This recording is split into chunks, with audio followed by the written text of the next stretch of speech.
Dialogue இன்னைக்காவது சொல்லக்கூடாது, முதல்ல பேசணும் அப்படின்னு கேட்டிருந்தேன். மதுர் சத்யா கடைசி நேரத்தில் எனக்கு முன்னாடி பேசிட்டாரு. இங்கே பேச வராது. இது ஒரு என்ன சொல்கிறது, ஒரு புத்தக ரிவ்யூ நான் பண்ணுறதுக்கு தான் வந்தேன். ஆனால் வந்து இங்கே இன்னைக்கு இந்த மாலை வந்து எனக்கு மிகவும் நிறைவாக இருந்தது பல விஷயங்களில். இறை குறும்படம் திரையிட போகிறாங்கன்னு தெரியும். வழக்கமான ஏதோ ஒரு குறும்படம் நினச்சேன். இப்படி வந்து அடிச்சு போடும் அப்படின்னு நான் நினைக்கவே இல்லை. அந்த படத்துலேருந்து இன்னும் மீளலை. 2 தடவை பார்த்தா இன்னொரு தடவை பார்க்கணும் போல இருக்குது.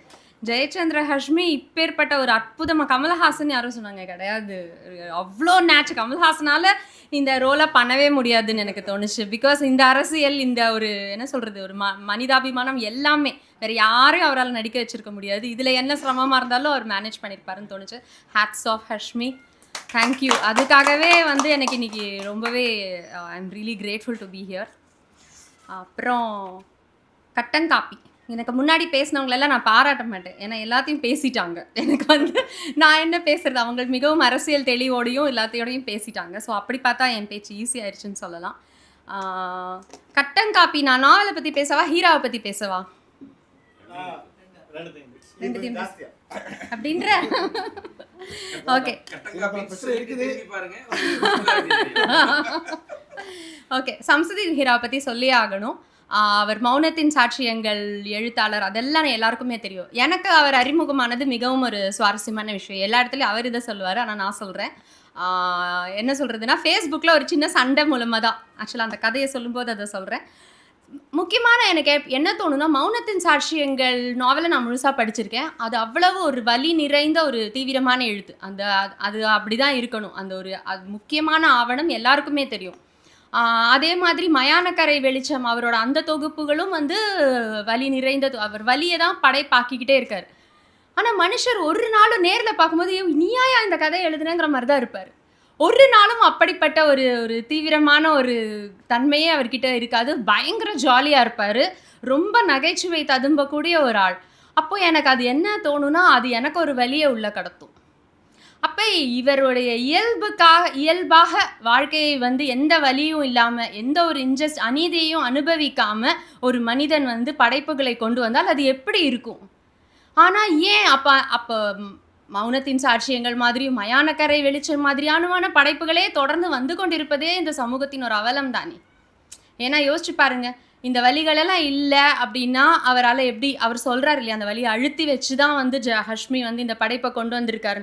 முழுக்க முழுக்க வலியாக இருக்கிறது. ஹஷ்மி மேபி அவர் கூட பழகினவங்களுக்கு தெரியலாம் அவர் எப்படிப்பட்டவராக இருப்பார். அப்போ வாழ்க்கை வந்து மனிதர்களுக்கு கொண்டாட்டமாகவும் அழகாகவும் எல்லாவித உணர்வுகளாகவும் இருக்க வேண்டிய ஒரு கட்டத்தில் உண்மையாக சக மனிதர்கள் மீது நேசமும் நுண்ணுணர்வும் உள்ளவர்கள் கொண்டு வரும் படைப்புகள் இப்படியாகவே இருக்கின்றனவே என்ற சோகம் எனக்கு இருந்தது. கட்டங்காப்பி அந்த வலியை நிறையவே தீர்த்து வச்சிருக்கு. இது கட்டங்காப்பி அப்படின்னு, இது மசாலா டீ தான், எல்லா உணர்வும் இருந்துச்சு. கட்டங்காப்பி இந்த நூலை படித்துவிட்டு நிறைய பேர் அழுததாக சொன்னாங்க. எனக்கு சில கதைகள் நிச்சயமாக கண்ணீரை வரவழைத்தன. ஆனால் பொதுவாக வந்து இந்த கதை வந்து உங்களுடைய எழுத்து மெருகேறி இருப்பதை பார்க்க முடியுது. நிறைய உணர்வு இருந்துச்சு. எனக்கு என்ன தோணுதுன்னா, ஒரு சீரியஸாக ஒரு ஆண் அப்படின்னே கூட சொல்லலாம். ஆண் எழுத்து பெண் எழுத்து அப்படின்னு சொல்லுவாங்க. பெண் எழுத்தில் சில விஷயங்களை நம்ம பார்க்க முடியும், அது ஆண் எழுத்தில் இருக்காது. Vice versa. இந்த கதையில் வந்து ஒரு கதையும் ஒரு நுண்ணிய உணர்வை பற்றி பேசுகிறது. அது நான் இது வரைக்கும் ஆண்கள் எழுதக்கூடிய சிறுகதைகளை நான் பார்த்ததில்லை. அவர் ஒரு 2 பெண் குழந்தைகளின் தகப்பனாக இருப்பதாலா, இல்லை மனைவிக்கு மிகச்சிறந்த காதல் கணவராக இருப்பதாலா தெரியல, அது எல்லாமே படைப்பில் வந்திருக்கு. நான் அதை பற்றி தான் பேசலாம் அப்படின்னு நினைக்கிறேன். முக்கியமாக வந்து நான் சொல்லணுன்னா, இவருடைய எழுத்து, நான் தான் சொன்னேன், முதல் கதை அந்த தடயம்ங்கிற கதை வந்து படித்த போது இதுவும் மயானக்கரை வெளிச்சம் மாதிரியே தானே இருக்கே அப்படின்னு வலி இருந்தது. ஆனால் அந்த கதையிலையுமே ஒரு இடம் வந்து எனக்கு கிளாஸ்ன்னு தோணுச்சு. அந்த அப்பா வந்து இத்தனை வருஷத்தில் நீதான்ப்பா கபீரை தேடி வந்திருக்கேன், அந்த வலி இருக்கு இல்லையா. மகன் இறந்துட்டாரு, ஓகே, மகன் இறந்துட்டாரு, கொடூரமாக கொல்லப்பட்டு விட்டார், அதையும் தாண்டி வாழ்ந்து கொண்டிருக்கிறார்கள். ஆனால் அந்த மகனை தேடி யாருமே வரலையேன்ற வலி வந்து இவர் அந்த கதையுடைய நாயகர் போய் தேடும்போது அந்த எவ்வளோ ஒரு பாரம் இறங்கின மாதிரி இருக்கும். நம்ம மகனை வந்து, ஏன்னா மகன் வாழ்ந்ததுக்கு சாட்சி யாரோ வந்து தேடி வருவது தானே. அப்போ இவ்வளோ நாள் நம்ம போய் பார்க்காம இருந்துட்டோம், இவர் தேடி திடீர்னு கபீர்னு ஒரு பையனை வந்து நினச்சி தான் ஓகே ஏதோ ஒரு உந்துதல்னால போய் பார்க்குறாரு. அப்போ அந்த தேடிய போன இடத்துல கபீர் இல்லை. கபீருடைய தகப்பனார் மூலமாக தெரிந்து கொள்கிறார் கலவரத்தின் போது கொடூரமாக கொல்லப்பட்டது. அந்த அப்பா வந்து உடனே கொட்டுறார் எல்லாத்தையும். அந்த இடத்துல தான் நான் அழுதேன் கடைசியில். அந்த அந்த அதிர்ச்சி தர முடியும் எனக்கு அந்த அப்பா சொல்லும்போது.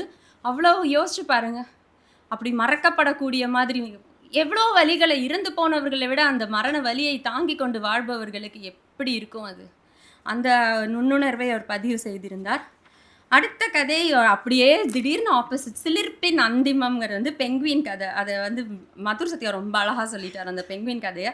எனக்கு வந்து இது அந்த இடத்துக்கு வர்றேன். நான் சொன்னேன் இல்லையா, எனக்கும் ஹீராக்கும் வந்து சண்டை வந்தது. அது என்ன அப்படின்னா 34 பக்கம் நான் குறிச்சு வேற வச்சிருக்கேன். இரு படிக்கிறேன். இந்த அது வந்து ஆனால் மிகவும் எப்படி வந்து அவர் எவ்வளோ சுவாமர்த்தியமாக செஞ்சுட்டாருன்னா, இங்கே ஒரு அதாவது இது வந்து ஒரு ஆண் பெங்குவினுடைய மன ஓட்டம். நல்லா கேளுங்க, ஒரு ஆண் பெங்குவினுடைய மன ஓட்டம். ஒரு ஆண் அவளுக்கும் அவனை பிடித்திருந்தது, ஆனால் தாமதித்தாள். அவன் செய்கிற கிறுக்குத்தனங்களை ரசித்தாள். அவனை பார்க்கும்போது அவள் முகம் சற்று மலர்ந்தாற் போல் இருந்ததுன்னு சொன்னேன். அடுத்த ஒரு விஷயம் சொல்கிறாரு.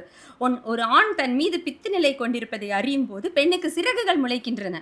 அவள் நிலை மறந்து பறக்கிறாளாம். அந்த உணர்வு நிலையை ரசிக்கிறாள். மாய உலகில் மிதக்கிறாள். ஆணின் பரிதவிப்பை, ஏக்கத்தை, காத்திருப்பை ஒரு போதை வஸ்துவை போல் கொஞ்சம் கொஞ்சமாக பருகுகிறாள். இதை வந்து ஃபேஸ்புக்கில் வந்து பெண்களுக்காக போட்டு நானும் சில பெண்களும் சேர்ந்து அடின்னு அடித்தோம். ஏன் எங்களுக்கு இதான் வேலையா? அப்படியே போதையில் இறங்குறோம், உடையதான் சாயுதாங்கிற மாதிரி எழுதி. இவர் என்ன பண்ணாரான்னா, அவருக்கு அது ரொம்ப பிடிச்சிருக்கு. அவருடைய எழுத்து தானே, அது ஒரு அழகான ஒரு எழுத்து பகுதி. அதை கொண்டு வந்து அழகாக பெங்குவினுக்கு வச்சுட்டேன். இப்போ நீ கேட்க முடியாதுல்ல அப்படிங்கிற மாதிரியா. So that was a very clever thing. So penguin தானே, பெங்குவின் என்ன நினைக்குதுங்கிறது கற்பனை. எங்களுக்கு என்ன தெரியும் பெங்குவின் என்ன, நீங்கள் எங்களை தான் சொல்கிறேன்னு நினச்சிக்கிட்டேன். ஸோ ஓகே அப்படியா இருந்தால் சரி. அடுத்தது வந்து ஸோ இந்த கதை ரொம்ப அழகான கதை. அதுவும் வந்து இதுவும் ஒரு வலியோடு தான் முடிஞ்சுது. எனக்கு அதுவும் வருத்தமாக இருந்துச்சு. அடுத்த கதை வந்து எனக்கு ரொம்ப பிடிச்ச கதையை நான் பற்றி பேச வேண்டியதுன்னு நினச்சேன். சதுரகிரி வீடு. சதுரகிரி வீடு அப்படின்ற கதையில் வந்து ஒரு ஒரு குடும்பம், அந்த குடும்பத்தில் வந்து பெரும்பாலான குடும்பங்கள் போல் அந்த ஆண் வந்து குடித்து விட்டு அடிச்சுக்கிட்டே இருப்பான். இதில் ஆனால் முக்கியமான விஷயம் என்னென்னா, அந்த மனைவியை அடித்துக்கொண்டே இருப்பான், அந்த குழந்தைகள் அழுதுகிட்டே இருக்கும். அப்போது அந்த ஹன்சின்னு ஒரு குழந்தை, அந்த குழந்தை வந்து இந்த கதையோடைய நெரேட் பண்ணுறாரு இல்லையா, அவர் வீட்டுக்கு வந்து அப்பப்போ ஒண்டிக்கும். அப்போ அந்த குழந்தை அப்போ தான் கொஞ்சம் சந்தோஷமாக இருக்கும். எப்போவுமே ஒரு மருண்ட ஒரு கண்களோடு ஒரு பயந்துட்டு அப்பா எப்போடா அம்மாவை போட்டு அடிப்பார், கஷ்டமாக இருக்கும் அந்த மாதிரி ஒரு துயரத்தில் இருந்து அந்த குழந்தையாக நடமாடக்கூடியது இவங்க வீட்டுக்கு வரும்போது தான். அப்படி இருக்கும்போது ஒரு நாள் நைட்டு வந்து அங்கே பயங்கர சண்டையாகி தெருவே வந்து போட்டு அந்த ஹன்சியுடைய அப்பாவை அடிக்கிறாங்க. அப்போ இந்த ஹன்சியோட ஸ்நேகமாக பேசி விளையாடக்கூடிய இந்த கதையை நம்ம ஹீரான்னு வச்சுக்கலாமா, அவர் வந்து போட்டு அடிக்கிறாரு. ஏன்னா அவன் பொண்டாட்டியை போட்டு அடிக்கிற ரொம்ப மோசமாக நடந்து கொள்கிறான் அந்த ஹன்சியோட அப்பா. நைட்டு போய் அடித்து என்ன சொல்கிறது, ஒரு சமாதானம் பண்ணி இதாகிடுது. அடுத்த நாள் வந்து காலையில் எனக்கு அந்த இடம் இதுதான் சொன்னேன், ரொம்ப நுண்ணிய உணர்வை வந்து வெளிப்படுது. ஹன்சியை பார்க்கும்போது, ஹன்சி ஒரு 10 வயசு சிறுமி, இவர் ஒரு 35 வயசு ஒரு ஆண். ஹன்சியை பார்க்கும்போது இவருக்கு ஒரு மாதிரி ஷேமாக இருக்குது. ஏன் எங்கள் அப்பாவை அடித்தேன்னு அந்த குழந்தை கேட்டுருமோன்னு. இப்படி ஒரு உணர்வு எல்லா ஆண்களுக்கும் இருந்தால் எவ்வளோ நல்லாயிருக்கும். அவனை ஒரு குடிகாரனாக, ஒரு சமூகத்துக்கு ஒரு தொந்தரவு பண்ணுறவனா மட்டும் பார்க்கல, ஒரு குழந்தையோட அப்பாவும் எனக்கு பக்கத்தில் தான் இருக்கான்.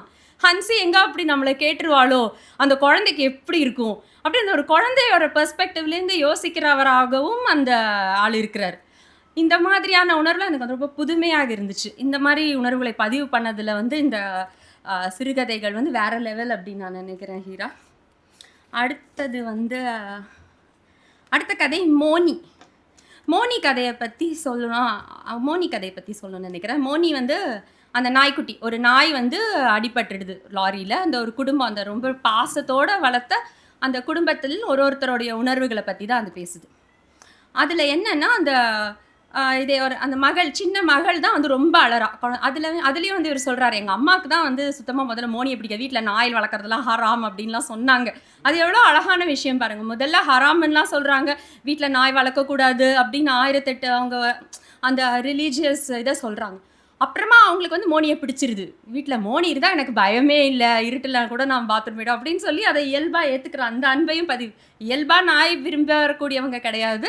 பட் அந்த எல்லாரும் வளர்த்த உடனே எனக்கு எங்கள் பாட்டியை நினைவுபடுத்திச்சு. எங்கள் வீட்டில் ஒரு நாய் இருந்துச்சு. எங்கள் பாட்டிக்கு பிடிக்கவே பிடிக்காது. நாயே நாயே நாயின்னு விரட்டுவாங்க. ஆனால் அதுக்கப்புறம் வந்து அந்த நாய் மேலே ரொம்ப பாசமாக இருப்பாங்க. அதுக்கு ஆளாளுக்கு ஒரு பேர் வச்சுருப்போம். ஆனால் அவங்க வந்து நாயேன்னு தான் கூப்பிடுவாங்க. நாயே இங்கே வா. ஆனால் அந்த யார் வைக்க மறந்தாலும் அவங்க சாப்பாடு வச்சுருவாங்க நாய்க்கு.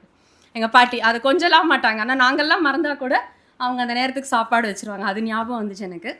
இதில் என்னென்னா மோனி இவர் வந்து முதல்ல சொல்கிறாரு, என் மனைவி அழவே மாட்டான், எல்லாத்தையுமே ஒரு கோவமாக தான் காட்டுவான்னு. இதுவும் ஒரு நுண்ணிய உணர்வின் கேப்சர் பதிவு அப்படின்னு நான் நினைக்கிறேன்.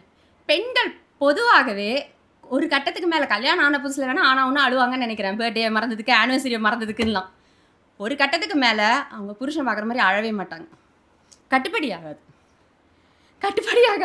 அதுக்கு மரியாதை கிடையாது. அப்படிங்கிறதுனால பிள்ளைங்க பார்க்குறதுக்கு மாதிரியும் அழ மாட்டாங்க, புருஷன் பார்க்குற மாதிரியும் அழ மாட்டாங்க. அந்த கணவன் பார்க்கவே முடியாது. அதுக்காக வந்து அவங்களுக்கு சோகம் இல்லைன்னு சொல்ல முடியாது. அதை வேறு விதத்தில் தான் கடத்துவாங்க. ஆனால் அதுவே வந்து ஒரு வழியாக இருக்கும்னு நினைக்கிறேன். அழவே மாட்டேங்கிறாளேன்றது வந்து என்னமோ அது உறுத்தும் போல இருக்குது கணவனுக்கு. என்ன எல்லாத்தையுமே வந்து வெடுன்னு பேசுறது அப்படி தான் போய்கிட்டே இருக்கும். ஆனால் அந்த நாய் இறந்ததுக்கு வந்து அந்த மகள் வந்து அவங்க அம்மா மேலே பழி போடுவா. அம்மா அது உள்ளதாம்மா படுத்துருந்துச்சு, இவங்க தான் வந்து ஏதோ வேலைக்கு தொந்தரவாக இருக்குன்னு சொல்லி வெளியில் விரட்டி விட்டாங்க, இவங்களால தான் மோனி செத்துச்சுன்னு அது நாய் அழுத சோகத்தில் வந்து அம்மா மேலே பழியை போட்டுட்டு அது போயிடும். அப்போது மனைவிக்கு வந்து அது ரொம்ப தாங்கவே முடியாது. அப்படி கணவன் மேலே சாஞ்சு நான் என்னால் தான் மோனி இறந்துச்சா அப்படின்னு சொல்லி அப்போ தான் வந்து கணவன் மேலே சாஞ்சு அழுவாங்க. அதாவது எனக்கு அப்போ இன்னொன்று தோணுச்சு, இவங்க குடும்பத்தின் மேல் வைக்கக்கூடிய பாசம் அந்த வந்து அங்கே வந்து உணர்வுகளை, தன்னுடைய உணர்வுகளை வந்து பெண்ணால் முழுமையாக வெளிப்படுத்த முடியல. தன் உணர்வுகளை அடக்கி கொண்டு மற்றவர்களுக்காக வாழ வேண்டியவளாக பெண் போகிறார். ஸோ அவங்க உணர்வுகளை வந்து சுதந்திரமாக வெளிப்படுத்துறதுக்காக தான் ஒரு செல்லப்பிராணி வச்சுருக்காங்க போட்டு. நீங்கள் பார்த்தீங்கன்னா பலரும் பூனைக்கிட்ட பேசிகிட்டு இருப்பாங்க. எங்கள் அக்காலாம் 4 பூனை வளர்த்துட்டு இருந்தா.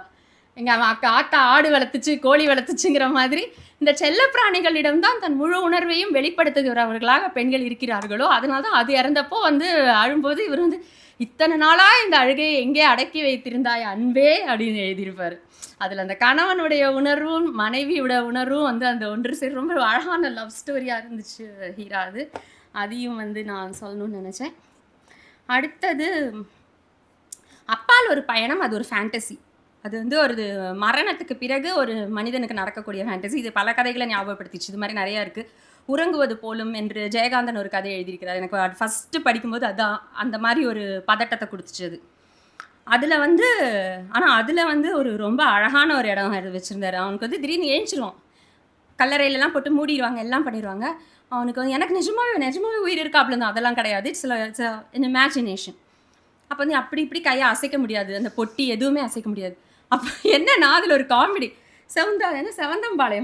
செவந்தம்பாளையத்தில் எனக்கு 1/2 கிரவுண்டு நிலம் இருக்குது, எனக்கு இங்கே கையை கூட அசைக்க முடியலையே அப்படின்றது வந்து அது ரொம்ப அழகாக எழுதியிருப்பார். எல்லாருக்கும் தெரிஞ்சது தான், செத்ததுக்கப்புறம் 6 அடி நிலம் தான் சொந்தன்றது வந்து எல்லாருக்கும் தெரியும்.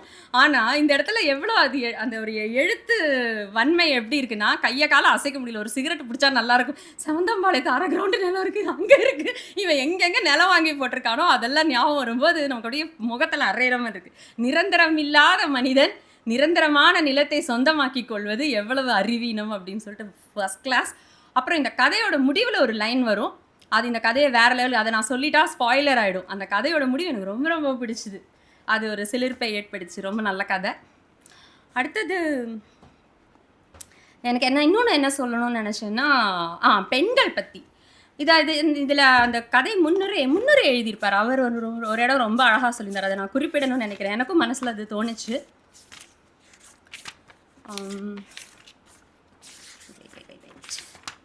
ஆமாம், இதில் வந்து கோவை சதாசிவம் சூழலியலாளர் எழுதியிருக்காரு. இந்த ரொம்ப முக்கியமான விஷயமா நான் பார்த்தேன்.